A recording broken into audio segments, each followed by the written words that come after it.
You've titled one of your talks "The Beleaguered Revolution" in reference to Cuba. Could you give a brief overview of that beleaguered revolution? Okay, well, in order to understand something as complicated as Cuba, probably the best way is to recognize what are the opposing processes that are at work. Because there are ways in which the revolution is being undermined, and there are also ways in which it's taking giant steps forward. And both of these are equally real. But first I would like to give some general notions about Cuba, correct some commonly held myths. But while one common myth is that Cuba refuses to change. In fact, Cuba is different every time I visit, and I've been visiting annually for almost 30 years. Cuba has been changing in economic policy and political organization. In the 1970s, they started a rectification campaign against authoritarianism, against dogmatism, against corruption. They've had a program of expanding elections. It may come as a surprise to people that Cuba does have elections, and that for each position there are anywhere from 2 to 8 candidates running. They're non-party candidates. It's not a party slate. But they're selected on the basis of their ability to contribute to the revolution and the needs of the neighborhood rather than on the basis of opposing political platforms. So Cuba is a very dynamic society, and I often go there and ask friends about things that we were all excited about during my previous visit, and they've been practically forgotten. Secondly, Cuba is not Castro. The press talks very casually about Castro's Cuba, or Castro does this or Castro does that. Now, Castro has 2 roles in Cuba. First of all, he's become a symbol of the revolution, but secondly, he's also its most able politician. He's a very good listener. I've seen him at meetings of high school students, listening very carefully to the criticisms they were raising. He's very thoughtful. He's also a very aggressive debater. It's hard to win an argument with Castro, not because he has the police behind him, but because he's very knowledgeable, very well informed, and very aggressive in his debating. But you can win if you're well informed. At one time, Castro was up in the mountains above Santiago, talking about how looking at the soil and saying this would be a lovely place for growing potatoes, and we'd get good crops and we'd be able to supply the city. And somebody next to him nudges him and says, yes, you'll get a good crop the first year and a fair crop the second year, and by the third year you'll be looking at bare rock. And so Castro looks at him and he says, well, that's why we need people who know their stuff around here. So the image of Castro as capriciously dictating is not so. Sometimes Castro will first announce a program, and it will appear as if it came out of his head. But it's something that's been discussed and studied and thoughtfully looked over by a whole leadership group. So Cuba is not Castro. That's a second important point. Third, in understanding the complexities of a society, there are a lot of simplifications that could be made by Cuba's friends or enemies. For instance, you couldn't say that Cuba is a completely just society, but it's the most just society we have in the Americas and possibly the world. It has not abolished racism, but it's been more committed to opposing racism than any place else. Cubans really have picked up on the identification of being an Afro-Caribbean culture, and the solidarity that Cubans felt with Angola was a very personal solidarity of coming to the aid of the homeland, which was different from the solidarity they had with Vietnam, which was more politically based. Cuba certainly has not abolished sexism, but there's a powerful women's movement. The questions of sexism are debated.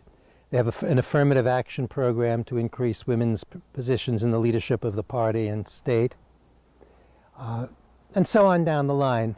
We don't have a utopian image of Cuba, certainly. There are many problems, and there are many serious problems. There are problems of corruption. Socialism doesn't abolish stupidity, and it doesn't abolish selfishness, but what it does do is abolish institutionalized greed and makes it possible to win arguments about the environment because nobody is making a living out of poisoning people.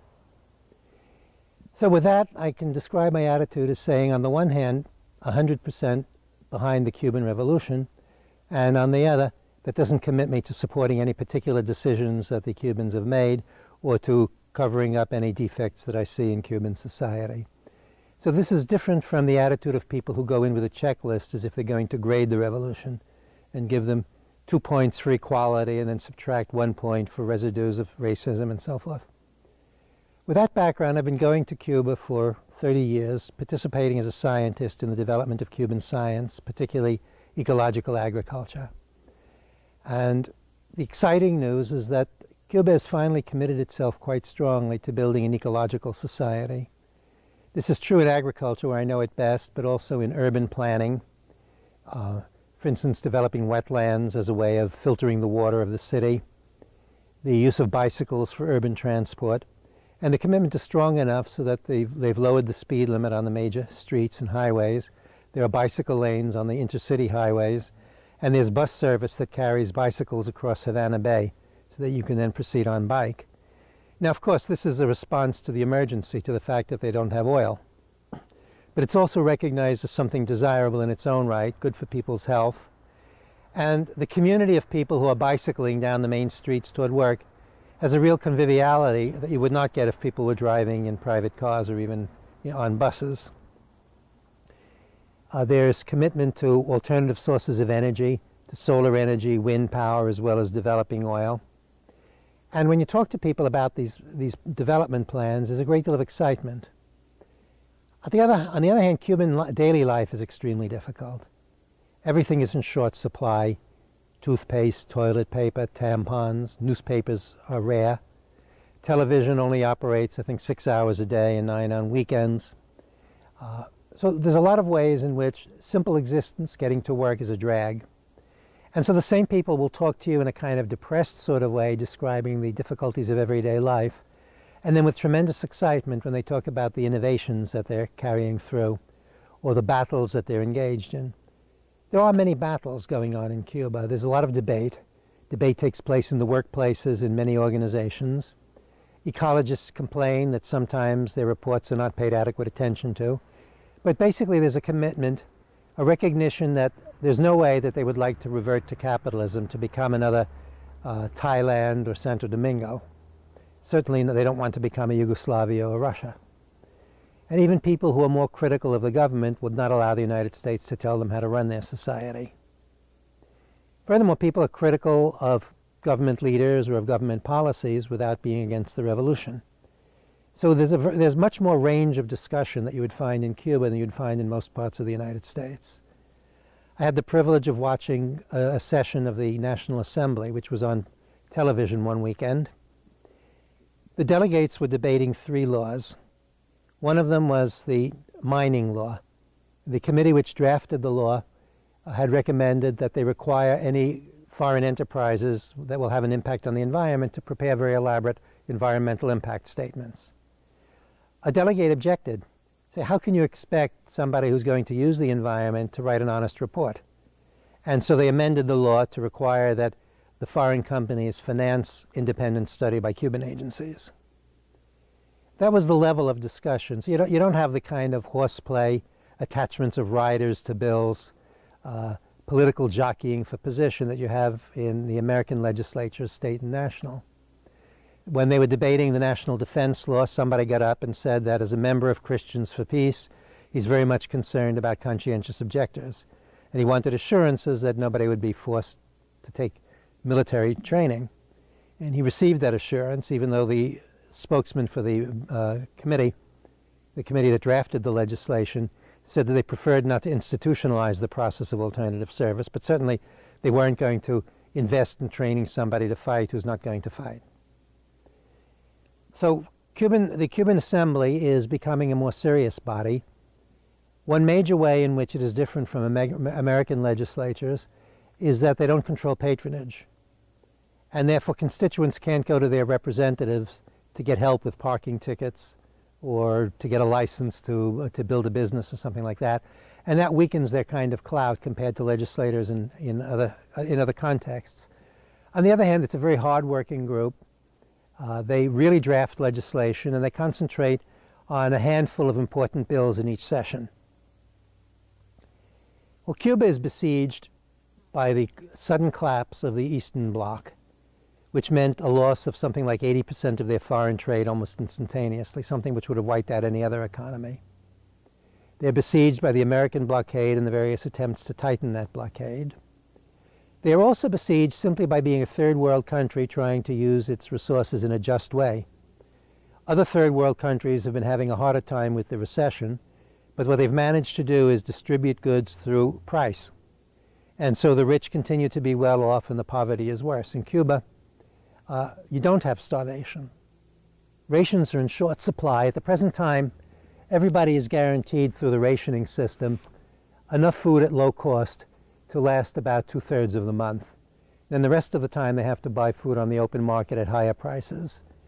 The price structure is such that the income from a single wage, let's say, can buy all of the ration food you're entitled to, and then you have to supplement it by some other kind of income, so that somebody getting the minimum wage with a large family and only one wage earner would be rather hard pressed, and that's something that they're looking into now.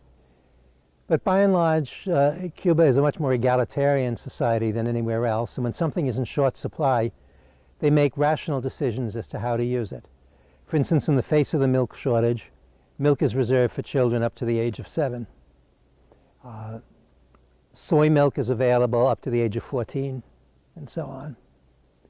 So what's happening is that in the face of a hostile world economy, as a third world country, even if there wasn't the hostility of the United States, simply struggling as a third world country trying to maintain a just society is difficult. And in addition, they have the burdens of the United States blockade and the sudden loss of traditional trading partners. In the face of that, the Cuban economy is having a very difficult time, and now only about 5 years after the fall of Moscow, you're beginning to see a recovery in Cuban industrial production, but not yet in agriculture. Agriculture is barely adequate. They're getting their rice needs met mostly by Vietnam and China. The Vietnamese in particular have a very high sense of international solidarity and recognize the Cuban aid that they got during the war and have been exporting some of their surplus rice to Cuba. Well, Cuba has had to invite foreign capital. Allowing foreign capital into the tourist industry raises lots of problems. For instance, the tourist industry is notoriously racist. And an incident occurred where the new management of the Havana Libre Hotel was cutting back on staff, and the people they fired were mostly either black or party members or both. And so the workers at the hotel refused to allow this, and the hotel management had to step back. The fact that foreign investors are helping the Cuban economy doesn't make them any less exploiters. And it'll be very important to see how the Cuban labor movement learns to adjust. On the one hand, accepting the necessity of allowing exploitation, but on the other hand, recognizing that there's a conflict of interest between Cuban workers and foreign investors. In other areas in the tourist industry, there have been some tendencies to use traditional tourism-type advertising, using beautiful women, scantily clad, and so forth. And so a Women in the Media organization has been formed, Mahin, which is particularly interested in making sure that the accommodations that have to be made with world capitalism don't result in accepting a capitalist sexist culture. But that's going to be a difficult struggle. Even though agriculture is committed to organic production and the getting rid of pesticides, for the high quality upscale grapefruit market in Chile, they have to spray. The Chilean purchasers want unblemished fruit. And so there are ways in which Cuba has had to cede. On the other hand, some of the ways in which they're facing the difficulties are tightening up the cooperation, the equality, developing a serious commitment to ecological agriculture. By that I mean depending on biofertilizers as against imported chemical fertilizer. Biofertilizers are nitrogen-fixing bacteria and algae, plants that fix nitrogen like legumes, worms that move the soil and keep the organic matter up, composting, mycorrhizae. These are fungi that live in association with the roots of plants. They reach out from the plant's roots, and it's sort of an auxiliary root system that allows them to mobilize phosphorus and potassium. They've increased diversification of agriculture, including mixed cropping as a way of pest control. For instance, in Holguin, they plant green peppers, but every 25 rows or so there's a row of corn. The corn acts as an attractor, diverting the attention of the fruit worms that would otherwise attack the peppers, and this means that they can grow good peppers without pesticides. They're using ants in the protection of sweet potatoes. the ants form their nests around the developing sweet potato and keep away the beetles that otherwise would be digging galleries in the potato. The same ants are also used in the protection of bananas and of some other crops. They're cultivating land crabs, earthworms, a South American rodent, Hutia, Capromus that is, which lives up in the treetops.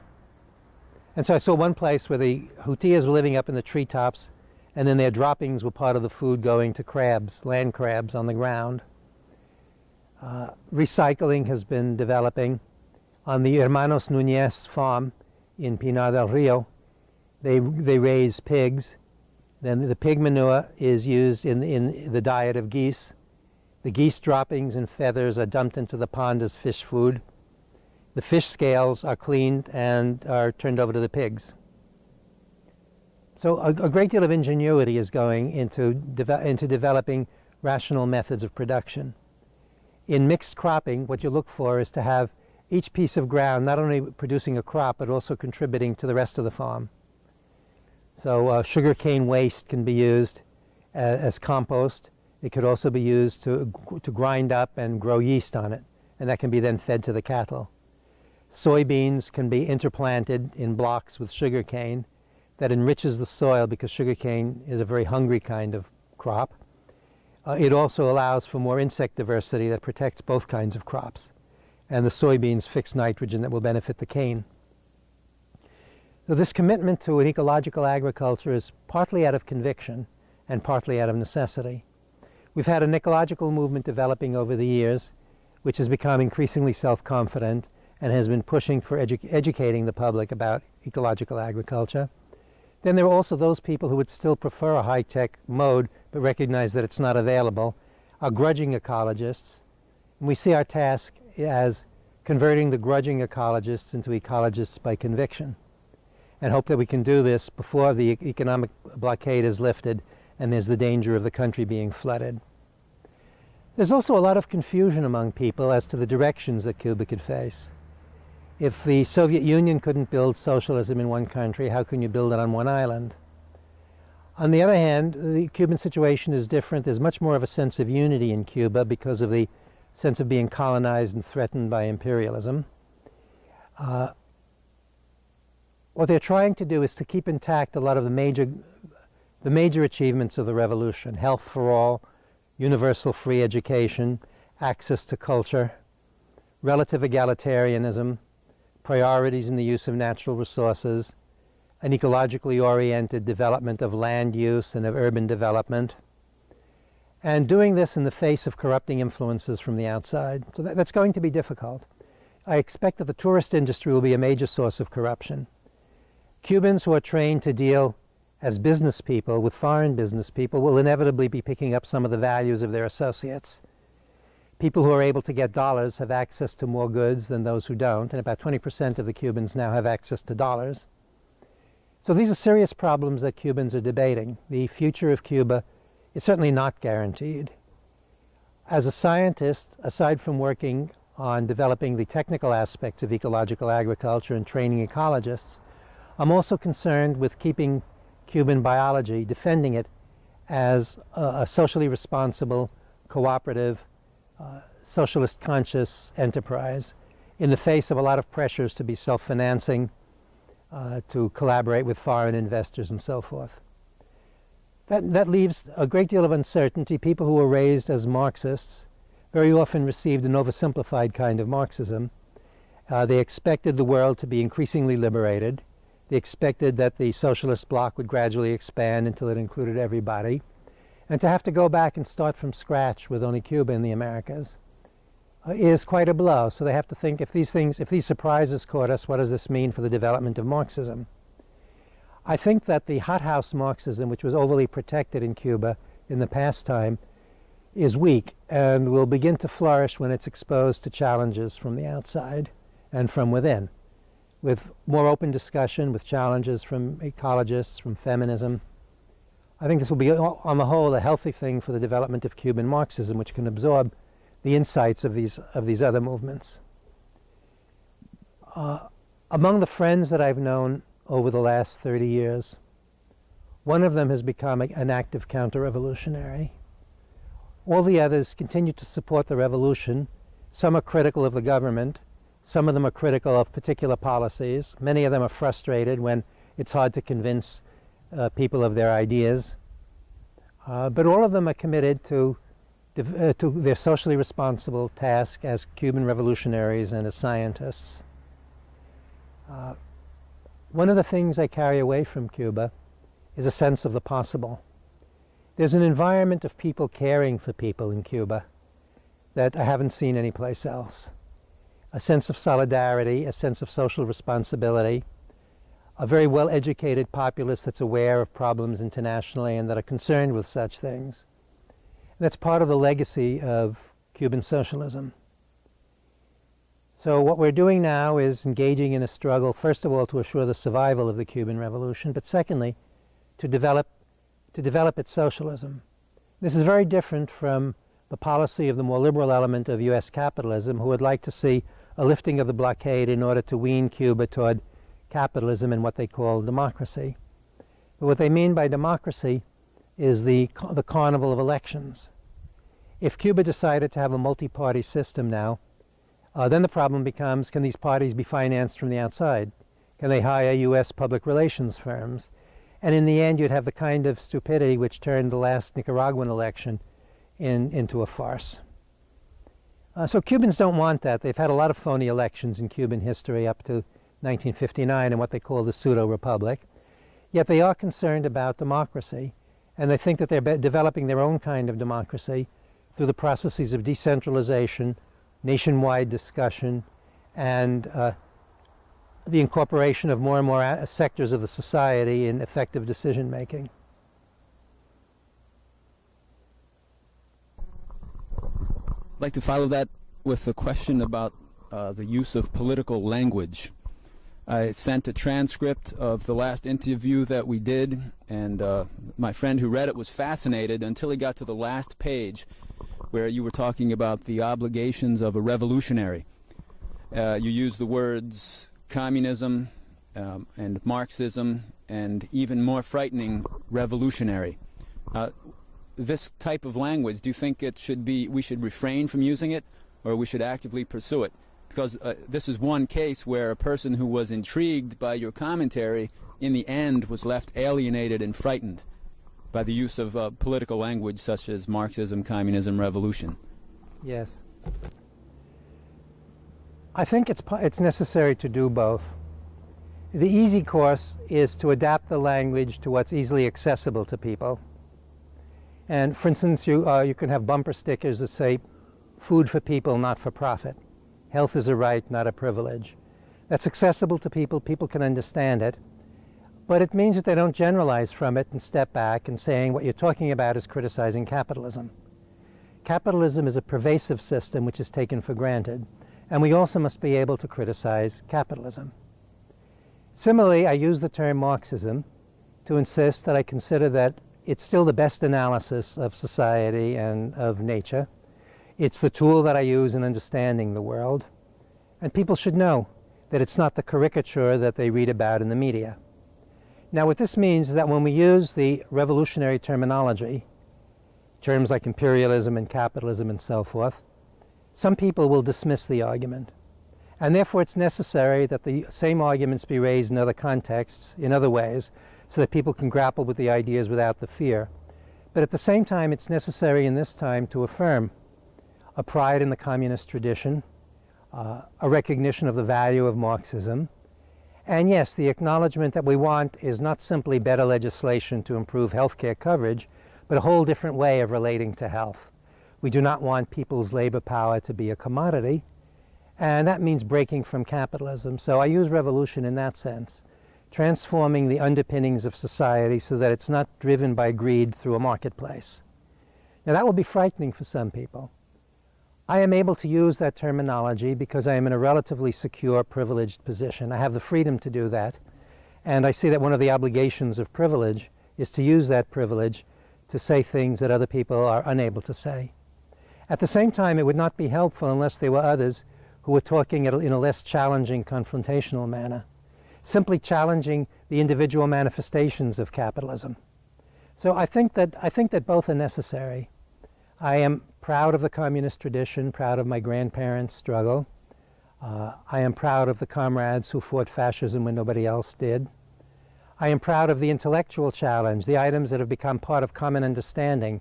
For instance, the right of workers to organize, the right to limit the workday, to Social Security, to retirement, benefits that were fought for through the labor movement, mostly under socialist leadership and Marxist leadership in the last century and in the early part of this century.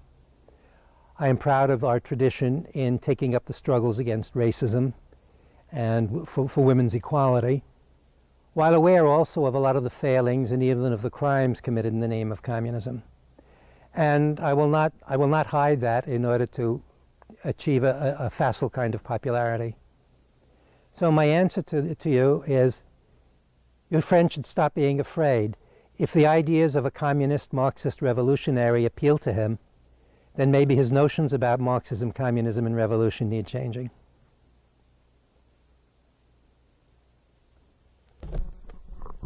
I'm going to switch directions here to medical education. When you're talking about the education of doctors, you often say that the framework in which they study is rather limited, and you've suggested some alternative course titles. For example, the cultural anthropology of cholesterol, or the pancreas under capitalism. What might be discussed in courses with those titles? We would start out with the normal functioning of the pancreas, let's say. One of the things that the pancreas does is produce insulin, and the insulin manages sugar. Now, sugar is in the diet, but became an important part of the Western diet only after the slave trade made large-scale production of sugar in the Americas possible. Before that, sugar was weighed out by the gram as a luxury item. All right, so then you cannot talk about sugar without asking, what does it do in the diet? At the present time, the Pima Indians have a very high rate of diabetes. The reason for this is that historically they lived from hunting and gathering. There was a way of life in which there were periods of starvation, of shortage, along with periods of abundance. And their bodies adjusted to this, developing a kind of chemistry that can mobilize stored fat, that handles sugar in a certain way, but that makes them prone to diabetes once they move into an environment which is high in sugar. The Hopi Indians had a different way of life. They planted corn, and they were able to keep about 3 years' corn supply in storage at any one time, so that the vagaries of the weather did not cause them to face starvation. So they do not have this particular kind of adaptation. So the biology of the Pima under capitalism is a combination of their past as being hunters and gatherers and the role of the sugar industry in determining what we eat. The sugar is used as a preservative in foods. A lot of foods that you wouldn't expect that are not desserts are also sweetened.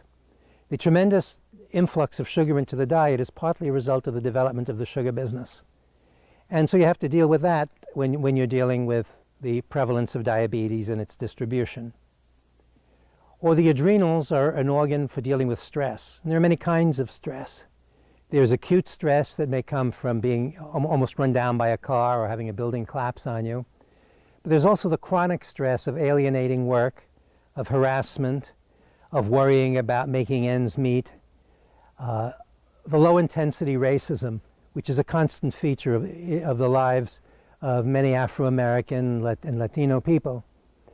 For instance, the kind of awareness of a teenager going into a store and knowing that everybody's going to be watching to see if he's a thief. The wondering when you're walking down the street towards somebody whether to make eye contact, whether to say hello or not say hello. So these things wear on people's bodies. The cerebral cortex, the advanced sections of the brain, are a link between society and our physiology. And in order to understand people's health problems, we have to look at the whole gamut of health problems. The relationship between a way of life in which you have to smoke to keep sane, an alienating job, the junk food that you eat during a half-hour lunch break, the decisions that you have to make as to whether you will take the day off and go to a doctor for some complaint, or the body posture, which affects the depth of your breathing, the muscle tensions, the location of aches and pains in different parts of the body, the 50,000 different kinds of synthetic molecules that are in our environment as a result of our industry. So all of this is creating an impact on the body in various ways, which means that our body is a product of our society. It's not only the result of 300 million years of vertebrate evolution, it's also a result of living in a particular social context. And we have to be able to understand that. So medical students should realize that our bodies are biological, but that doesn't make them any less social. And they're social without being any less biological. So one of the first principles is to understand the human body as a socialized biology. Another is to recognize that epidemiology is a social relation between ourselves and other organisms, ourselves and mosquitoes, ourselves and mice, to understand the political economy of rats in urban centers. At a level that gets you closer to the clinical, it also means recognizing that phenomena which are treated generally as very different categories, like infection, chronic disease, poisoning, psychological disease, or diseases of aging, are not really all that different, or that heredity is inseparable from environment. In fact, what we have are environments that magnify hereditary differences. When an organism is under stress, small differences in the chemistry make a big difference. And that's what happens with some of the so-called genetic diseases. Insofar as somebody is more prone to carcinogens, it would be described as having a gene for cancer. So one of the things that we have to do is break down the hard and fast barriers between the different subfields that you would study in medical school. Recognize that the problems are both social and biological. I think it would also be important to look at the history of medicine and to recognize that a lot of our therapies are derived from the development of the pharmaceutical industry.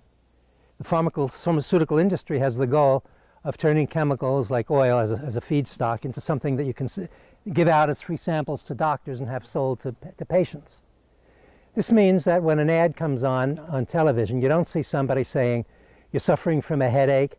What was stressful at work today?"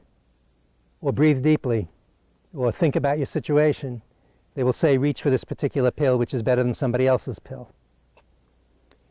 So the young medical students should recognize that the reason they handed this particular toolkit is because of the way in which research has been owned, giving the doctors a pattern of knowledge and ignorance, such that they're frustrated by the ignorance, grateful for the knowledge, but not questioning what kind of knowledge we need in order to be able to be better physicians. We realize that diseases are not really treatable as separate entities. If we have a vaccination campaign against measles, for example, this may increase the death rate from other things. Diseases interact with each other. Pollutant can open up the lungs to infection. Infections can weaken the immune system so that worse infections can come in. A mild condition that causes you to sneeze might facilitate the spread of a serious disease. And so we have to be able to look at the health patterns of populations and of individuals in their full context. If I had a blackboard here, I would draw a diagram showing the relationship among insulin, blood sugar, adrenaline, anxiety, harassment on the job, and shop stewards.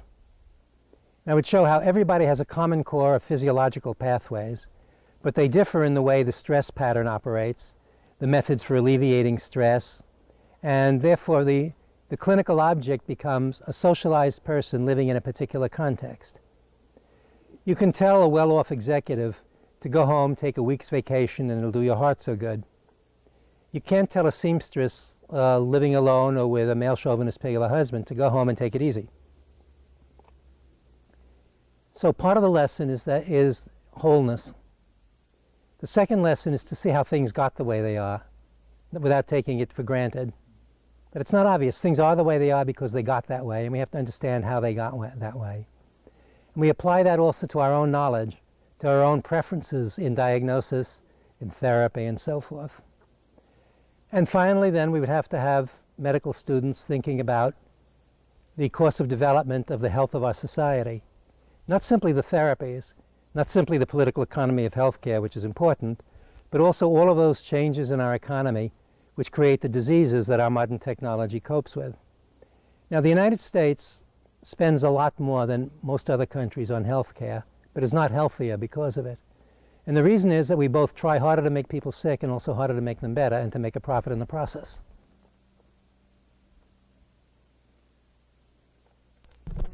On the comment about executives versus seamstresses and people taking time off to recover, I think it was the president of Harvard took a few months off, and he was applauded in the media for his wisdom in recognizing when he was overstressed, but they didn't put that in proper context. Earlier we spoke about the bell curve. There was another book out this year called The Coming Plague, and that received a lot of coverage in the media as well. It painted a very bleak picture of the future. What's your take on The Coming Plague? I know the author because she was a member of the working group on new diseases at Harvard during her sabbatical from her newspaper. She's a journalist. And she saw her mission as waking up the public to the need to prepare, recognizing that we are not prepared to confront these diseases. That means that it has a journalistic style which might be off-putting to some health professionals, but basically her message is correct. Our society and our health system is not prepared to meet the new health problems that are being created by the way in which we're tampering with the environment, taking into account only economic considerations.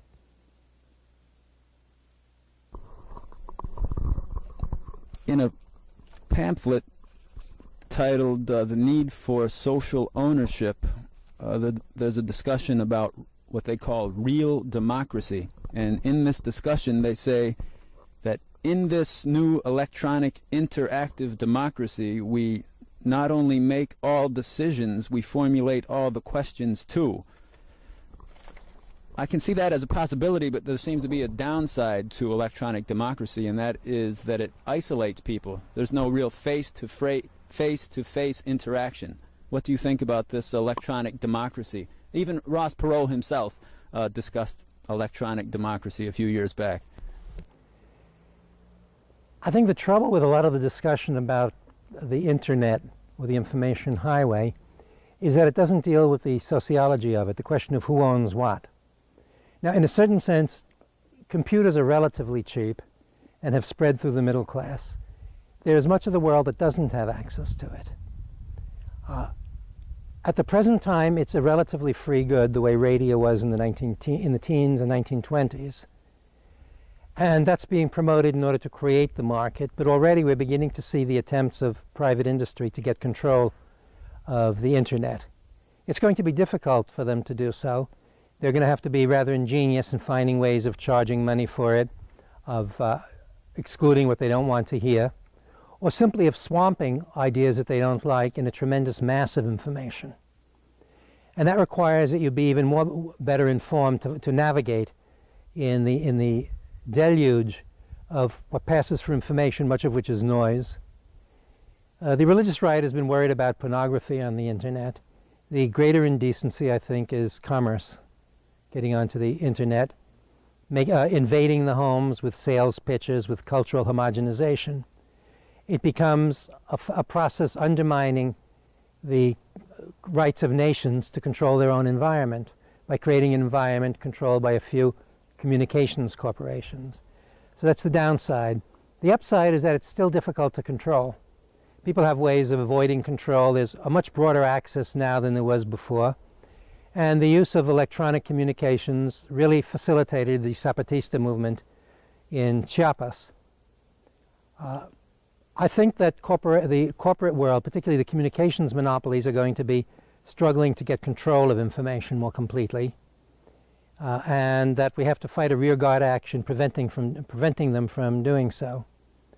I appreciate also what you said about the absence of face-to-face contact, that it will allow jobs to be decentralized in such a way that workers in the shop can't talk to each other because they're not in the same shop. They're scattered over the world. It can be used to prevent organizing, but it could also be an organizing tool, which means that people are going to be snooping, seeing who's talking up union to whom. I don't want to engage in futuristic predicting, because the only real kind of prediction that's possible to make in complex systems is to identify what are the opposing forces.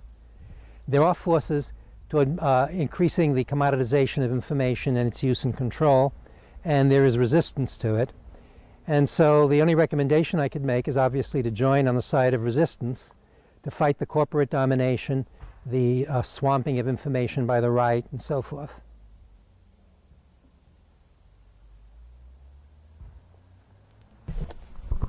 There's a tendency to denigrate technology recently, perhaps as a result of what you're describing, this overabundance of information.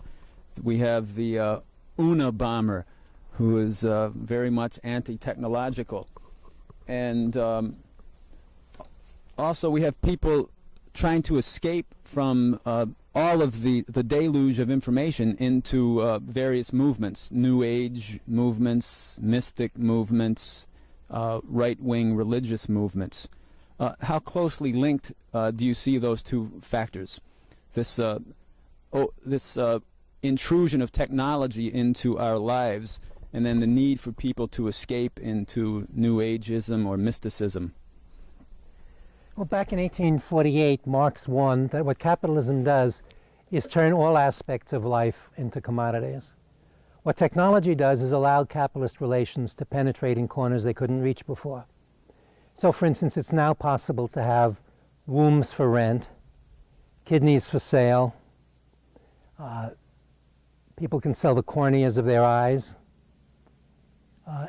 People are not only selling their hours of labor power, but their actual physical movements become under increasing control.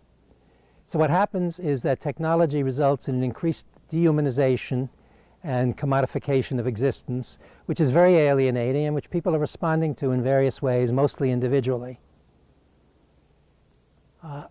It is also possible to raise the question, why doesn't technology result in a reduction of the workday?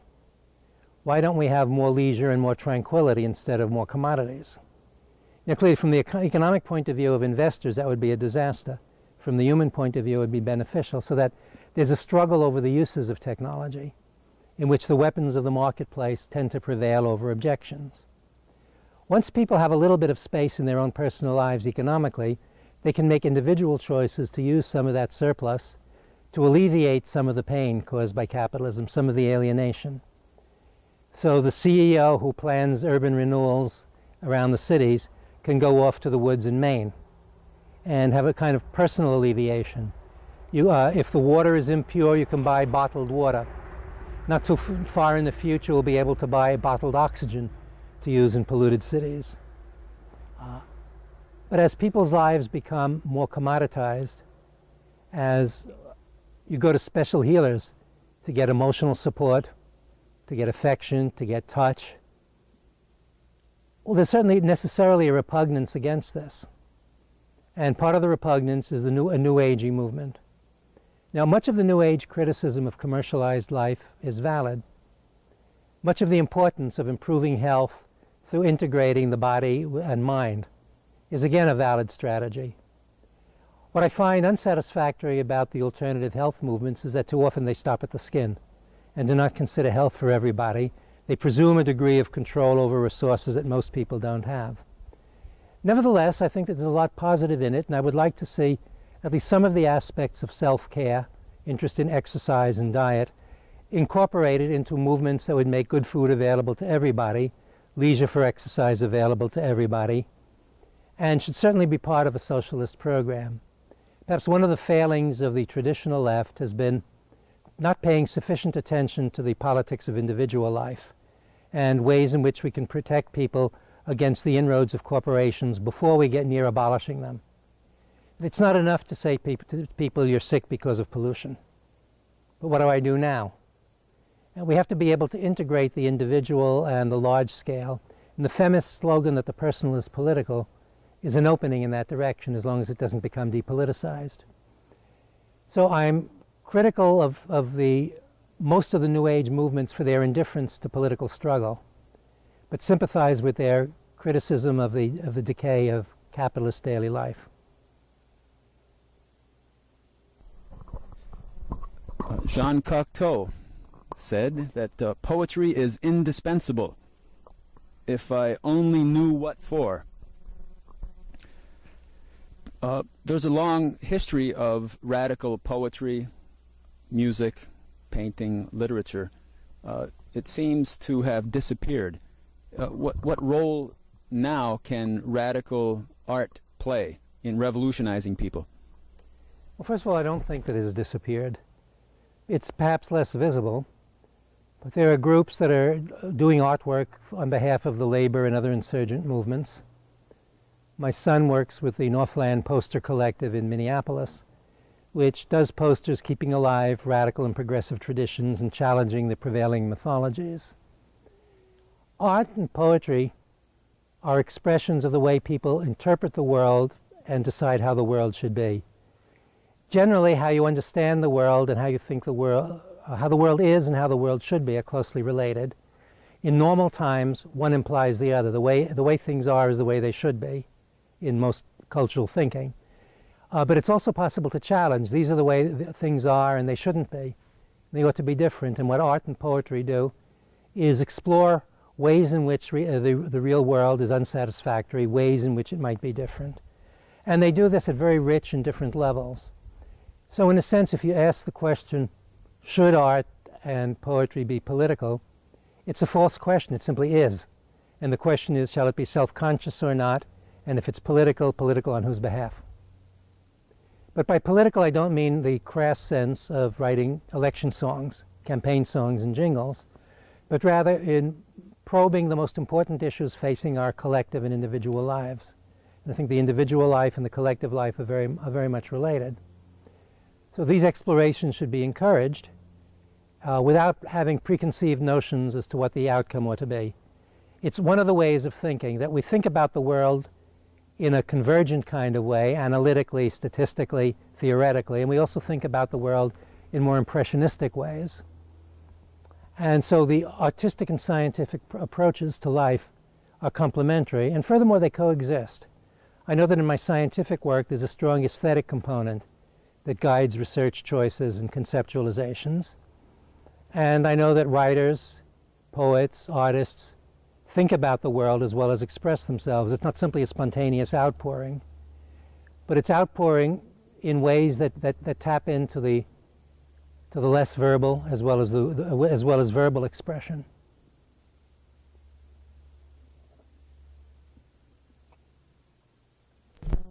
We're in New Hampshire, and soon New Hampshire will be invaded by numerous presidential candidates. Are elections meaningful, or have they been reduced to mere spectacle? And how can we become more integral in developing movements that will alter the political arena in which these candidates will be operating? Well, that's really a tough one. It is true that elections have become increasingly meaningless. First of all, because there's less difference between the major parties. But secondly, because the platforms of parties are designed by public relations people through pollsters, and therefore you have less and less reason to expect that the political line presented by a candidate will be political policy when elected. Third, because so many of the important decisions affecting our life do not take place in the government, but in the boardrooms. And government very often has no choice but to accede to the wishes of the corporations if they're not going to rally the people in a confrontational stance. Politics has become increasingly corrupt and increasingly expensive. So for all of these reasons, it's become less meaningful. On the other hand, there's been an increase in independent political activity at a local level, and at that level, people have been intervening much more in a political process that used to be the domain of the professional politicians. Sometimes they do this in a right-wing direction. But even where there's an upsurge of the religious right, what it does do is place on the agenda, how shall our lives be run, not taking for granted that the way things are the way things have to continue. So I think that we have to analyze in each situation how much leeway is there for challenging the current thinking, offering sometimes by running candidates, sometimes just by raising issues. And I wouldn't presume to present an electoral strategy when it has to be so particular and so complex. I do not discard elections as an arena for political action, but I also do not believe that major political change in the world takes place through elections.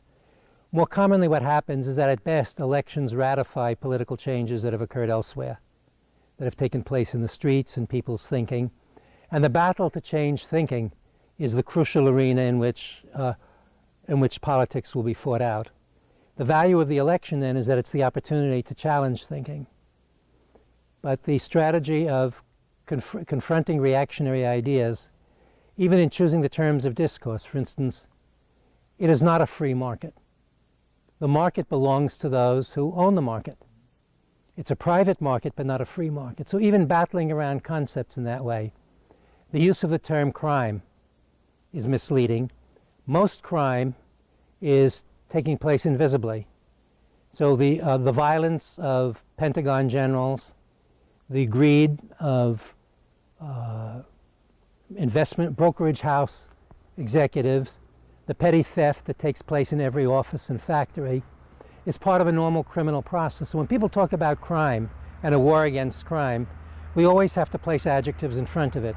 Are you talking about individual, spontaneous, violent crime?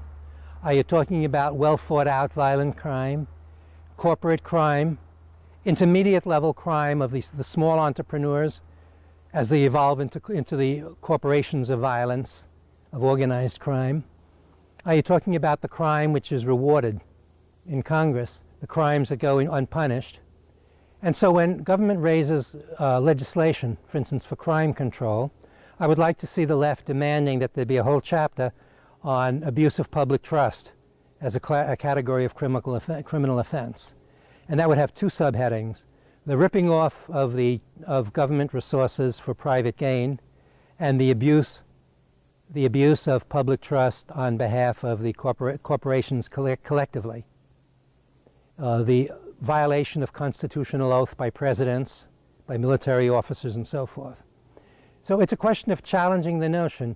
If you allow them to get away with letting crime mean simply street corner muggings, then you're distorting the nature of crime and allowing them to put their usual racist spin on it. The same thing about welfare. When you talk about welfare, you have to consider, well, who gets the rip-offs? If the government sends negotiators to Japan to open the market for American automobiles, isn't that welfare? So at each place it's important for a left to challenge the prevailing ideas. Insofar as we can use election campaigns to do that, wonderful.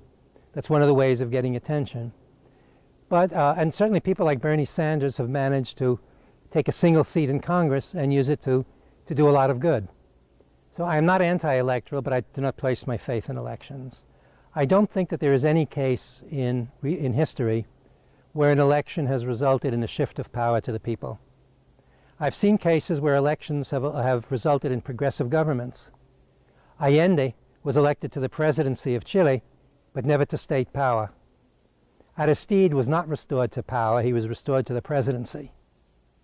And even an electoral victory in Haiti still leaves in doubt who holds power in the country, both because of the presence of the United States and because of the economic power of the Haitian oligarchy.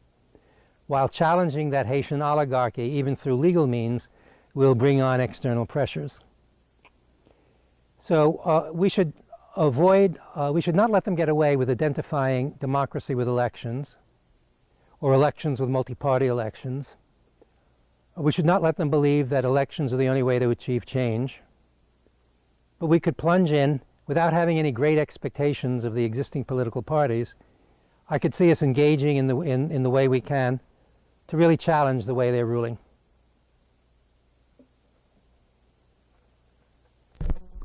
Last question. Devil's advocate question. Many people will say that the communist revolutionary system that you describe is appealing, but it won't work because human beings are naturally violent, they're naturally greedy, they're naturally competitive, and they need to be rewarded in order to work. How do you respond to that? Well, first of all, it's a false anthropology. In fact, one of the problems that the World Bank has in spreading capitalism into the Amazon is that the people there, when they lend money, when they lend goods, don't demand repayment. They see that as a gift, which will eventually come back to them well in some way. They're offended at the idea of anybody asking for repayment. They find it offensive to try to get the better of somebody in a deal. In fact, they lack all of these bourgeois virtues that others tell us are natural. To say that something is natural and inevitable is a copping out. First of all, it denies human history, it denies comparative anthropology, and it denies human possibility. So that's one side of the response. The second side of the response is that elements of what we want to see in the future society have existed in various places in various times. There have been societies which have been far more egalitarian, have greater equality of men and women than our own. The democracy of the Iroquois Confederacy was a far more democratic system than that of parliamentary democracy in Europe. The collectivities that have survived in the Andes in indigenous communities also involve a different kind of democracy. The Zapatistas are so slow in reaching decisions because nobody is in charge of making them, because an issue will be debated in all the villages, and the debates themselves may last for weeks or months. So I would reject any idea which attributes the way things are to the claim that we're just naturally that way. That's one of the harms done by biological determinist arguments. What's natural for people is to be changeable, and people are changeable in a way that corresponds to their lives. So then we have to come back to the question, why is it that the attempts to build socialist societies had such disastrous results? And that requires a very long kind of answer. One major element was that it was the attempt to build a future with materials of the past without acknowledging that and without confronting the problems of corruption, hierarchy, and careerism that will be carried over even into the first stages of a new society. By underestimating those problems, less attention was paid to the consolidation of grassroots democracy, and therefore this grassroots democracy was easily sidetracked under the slogans of necessity when faced with threats from the outside. I think in some ways the incipient socialisms accepted too much, borrowing too much from capitalist technology, capitalist ways of organizing production, capitalist economics. And in the end, what's been proven is that capitalists make better capitalists than communists do. We have to be able to find ways of developing the alternative strategy for building a society, and that's going to be a collective mobilization of the intelligence of all of us. So no, but we might turn the question around and ask, has capitalism ever fulfilled its promise of equality, openness, and so forth? And we see that's not the case, that the relative democracies that have been achieved in Europe have been at the expense of their own working people, and even more so of the peoples of the colonial world. And they've had several centuries to try with pretty complete domination. Now, at the present time, the prospects look bleak for an immediate overthrow of capitalism. On the other hand, what capitalism is doing to the quality of life, to the environment, to people's health, to human relations, makes it even more urgent that we put an end to that system and that we put all of our best thinking into how to replace it. Because of that catastrophe of capitalism, do you see these as prime time for organizing? Definitely. I think that the left is in a state of shock still from the debacle of 1989 and 90. It'll take a while to reconstitute. One element in reconstituting is coming to terms with our past to make sure that the worst abuses, and I don't want to pass them off as errors, but rather as crimes, that these worst abuses and crimes committed in the name of revolution do not recur. We have to make sure of that in our organizational structure and in our ideology. But we must also go ahead and challenge capitalism thoroughly and not say that that history has ended and all we can hope to do is ameliorate its worst abuses. That way would lead to a real global crisis of the species. So yes, this is a time when we have to get our act together. We're passing through a period of retreat where we're conserving the enclaves that survive, the enclaves of independent thought, the enclaves of socialist vision, the knowledge accumulated by the labor movement, the combative spirit of a labor movement. The pieces will have to start coalescing. After a while, we'll realize that struggling only around the most urgent issues of our own immediate community in the end will be frustrating, and that we once again have to put it all together into a global challenge against capitalism pervasively in all aspects of its manifestations. Their ability to contribute to the revolution and the needs of the neighborhood rather than on the basis of opposing political platforms. So Cuba is a very dynamic society, and I often go there and ask friends about things that we were all excited about during my previous visit, and they've been practically forgotten. Secondly, Cuba is not Castro. The press talks very casually about Castro's Cuba, or Castro does this or Castro does that. Now, Castro has two roles in Cuba. First of all, he's become a symbol of the revolution, but secondly, he's also its most able politician. He's a very good listener. I've seen him at meetings of high school students, listening very carefully to the criticisms they were raising.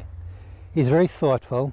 He's also a very aggressive debater. It's hard to win an argument with Castro, not because he has the police behind him, but because he's very knowledgeable, very well informed, and very aggressive in his debating. But you can win if you're well informed.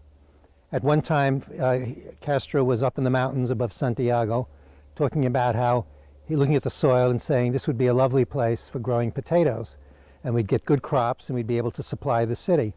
And somebody next to him nudges him and says, yes, you'll get a good crop the first year and a fair crop the second year, and by the third year you'll be looking at bare rock. And so Castro looks at him and he says, well, that's why we need people who know their stuff around here. There are many serious problems. There are problems of corruption. Socialism doesn't abolish stupidity, and it doesn't abolish selfishness, but what it does do is abolish institutionalized greed and makes it possible to win arguments about the environment because nobody is making a living out of poisoning people. So with that, I can describe my attitude as saying, on the one hand, 100% behind the Cuban Revolution, and on the other, that doesn't commit me to supporting any particular decisions that the Cubans have made or to covering up any defects that I see in Cuban society. So this is different from the attitude of people who go in with a checklist as if they're going to grade the revolution and give them 2 points for equality and then subtract 1 point for residues of racism and so forth. With that background, I've been going to Cuba for 30 years, participating as a scientist in the development of Cuban science, particularly ecological agriculture. And the exciting news is that Cuba has finally committed itself quite strongly to building an ecological society. This is true in agriculture, where I know it best, but also in urban planning. For instance, developing wetlands as a way of filtering the water of the city, the use of bicycles for urban transport, and the commitment is strong enough so that they've lowered the speed limit on the major streets and highways. There are bicycle lanes on the intercity highways, and there's bus service that carries bicycles across Havana Bay so that you can then proceed on bike. Now, of course, this is a response to the emergency, to the fact that they don't have oil. But it's also recognized as something desirable in its own right, good for people's health. And the community of people who are bicycling down the main streets toward work has a real conviviality that you would not get if people were driving in private cars or even on buses. There's commitment to alternative sources of energy, to solar energy, wind power, as well as developing oil. And when you talk to people about these development plans, there's a great deal of excitement. On the other hand, Cuban daily life is extremely difficult. Everything is in short supply. Toothpaste, toilet paper, tampons, newspapers are rare. Television only operates, I think, 6 hours a day and 9 on weekends. So there's a lot of ways in which simple existence, getting to work, is a drag. And so the same people will talk to you in a kind of depressed sort of way, describing the difficulties of everyday life, and then with tremendous excitement when they talk about the innovations that they're carrying through or the battles that they're engaged in. There are many battles going on in Cuba. There's a lot of debate. Debate takes place in the workplaces in many organizations. Ecologists complain that sometimes their reports are not paid adequate attention to. But basically there's a... You've titled one of your talks The Beleaguered Revolution in reference to Cuba. Could you give a brief overview of that beleaguered revolution? Okay, well, in order to understand something as complicated as Cuba, probably the best way is to recognize what are the opposing processes that are at work. Because there are ways in which the revolution is being undermined, and there are also ways in which it's taking giant steps forward. And both of these are equally real. But first I would like to give some general notions about Cuba, correct some commonly held myths. But well, one common myth is that Cuba refuses to change.